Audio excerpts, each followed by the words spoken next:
Hi மக்களே, எப்படி இருக்கீங்க? இங்கே பாருங்கள், நான் இன்னைக்கு சிக்கன் பிரியாணி செய்ய போகிறேன். இதை போட்டாச்சா? சிக்கன் இருக்குது. 1 2 3 4 உப்பெல்லாம் போட்டாச்சு.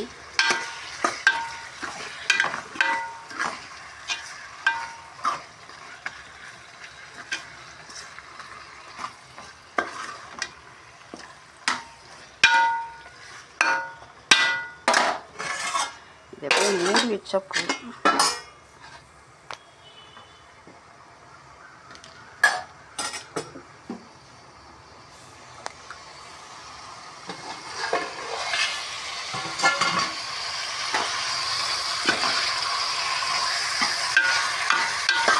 அரபிக் பிரியாணி அழகா ஒரு 1/2 கிலோ கறியை 3 பீஸ் தான். சரிங்களா? செமையாக இருக்கும்.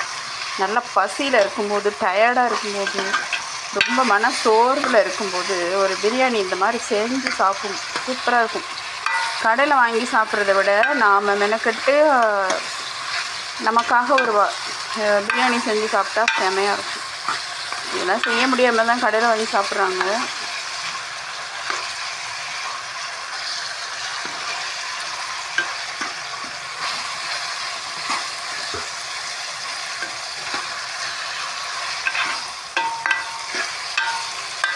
நல்லா வெங்காயம் நல்லா வதக்க விடணும். வெங்காயம் நல்லா வதங்கின பிறகு நல்லா ப்ரௌனியாக வரும். வந்ததும் பட்டை கிராம்பு ஏலக்காய்லாம் போட்டணும். பிரிஞ்சி இலை போட்டுடணும்.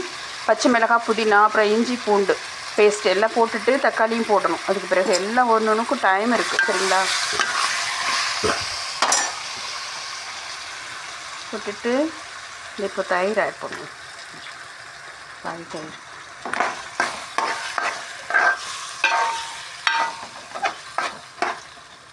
உப்புலாம் போட்டுட்டேன்.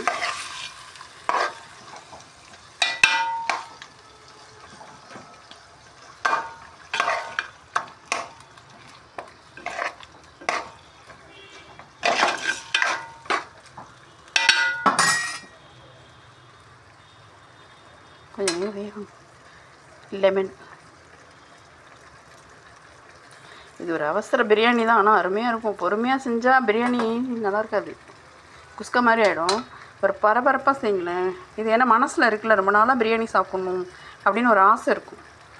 இந்த ஆசை இன்றைக்கி நிறைவேறு. அதாவது எப்படின்னா, பிரியாணி சமைப்போம், பொறுமையாக செய்கிறது வேறு, நிதானமாக செய்கிறது வேறு, கெஸ்ட்டுக்காக செய்கிறது வேறு, பிள்ளைங்க கேட்டாங்கன்னு செய்கிறது வேறு, நமக்காகவே செஞ்சு சாப்பிட்ற பிரியாணி அது அருமையாக இருக்கும். நம்ம மட்டுமே சாப்பிடுவோம். சரிங்களா? செமையாக இருக்கும். இதெல்லாம் யாருக்கும் பங்கு இல்லை. ஓகே கைஸ், இப்போ இது நல்லா வேகணும், நல்லா வெந்துடணும். ஓகே, முடி வைக்கிறேன். நல்லா வேகணும். பிரியாணி ரெடி ஆனதும் அதை தம் போட்டுட்டு எடுப்பேன் பாருங்கள். அப்போ ஒரு வீடியோ எடுத்து போடுறேன். Okay, bye guys. நீங்களும் ட்ரை பண்ணுங்கள். உங்களுக்காக வாழுங்க.